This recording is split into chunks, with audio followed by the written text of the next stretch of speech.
ओम शांति। आज 15 मार्च 2025 है। वास्तविक पुरुषार्थ को वर्णन करते हुए आज का स्लोगन हर बात को स्पष्ट कर रहा है। कौन कौन सी बातों पर हमें अटेंशन देना है जिससे हमारी पुरुषार्थ तीव्र हो, पुरुषार्थ में वास्तविकता आए और हम आगे चढ़ती कला की ओर चढ़ते हुए मंजिल तक पहुंच जाए। तो सुनते हैं क्या है वास्तविक पुरुषार्थ आज के स्लोगन के आधार से। ब्रह्मचर्य, योग तथा दिव्य गुणों की धारणा ही वास्तविक पुरुषार्थ है। संपूर्ण पवित्र बनना, संपूर्ण पवित्रता, यही हमारा लक्ष्य है, ब्राह्मण जीवन का लक्ष्य है। और संपूर्ण पवित्रता माना मन, वचन, कर्म, दृष्टि, वृत्ति, कृति और स्वप्न तक भी पवित्र रहे, पवित्र बनाए रखे, इसको कहा जाता है संपूर्ण पवित्रता। और इस संपूर्ण पवित्रता का पहला कदम है ब्रह्मचर्य व्रत।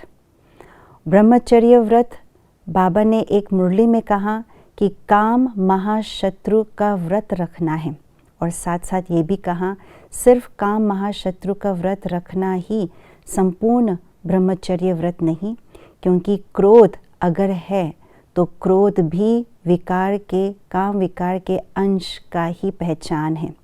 इसलिए हमें काम और क्रोध को त्यागना, इसको कहा जाता है ब्रह्मचर्य व्रत।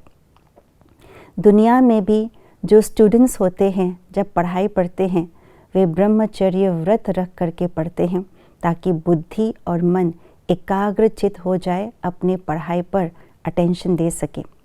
तो इस ईश्वरीय मार्ग की पढ़ाई में भी जो हमारे सब्जेक्ट है, मुख्य रूप से ज्ञान तो है ही, उसके साथ साथ योग और धारणा है। अगर हमने ब्रह्मचर्य व्रत नहीं रखा है तो योग के सब्जेक्ट में और धारणा के सब्जेक्ट में हम एकाग्र नहीं रख पाएंगे। इसलिए ब्रह्मचर्य व्रत महत्वपूर्ण है इस ज्ञान मार्ग में। योग के सब्जेक्ट भी उतना ही महत्वपूर्ण है, क्योंकि योग के सब्जेक्ट से हम अपने सूक्ष्म चेकिंग कर पाते हैं और उस सूक्ष्म चेकिंग के आधार से अपने अंदर चेंज कर पाते हैं, चेकिंग एंड चेंज। और धारणा का सब्जेक्ट उससे भी और एक कदम बढ़ कर के महत्वपूर्ण इसलिए है क्योंकि दिव्य गुणों की धारणा की शक्ति से हम अपने संस्कारों को श्रेष्ठ बनाते हैं। न केवल संस्कारों को श्रेष्ठ बनाते, लेकिन हम अपने कर्मेंद्रियों से विकर्म करने से अपने आप को बचाते हैं। तो ये तीनों ही बात वास्तविक रूप में श्रेष्ठ पुरुषार्थ की निशानी है। वास्तविक पुरुषार्थ की निशानी है ब्रह्मचर्य व्रत रखना, योग की शक्ति को बढ़ाना और साथ साथ दिव्य गुणों की धारणा निरंतर रूप से करते रहना, यही वास्तविक पुरुषार्थ है।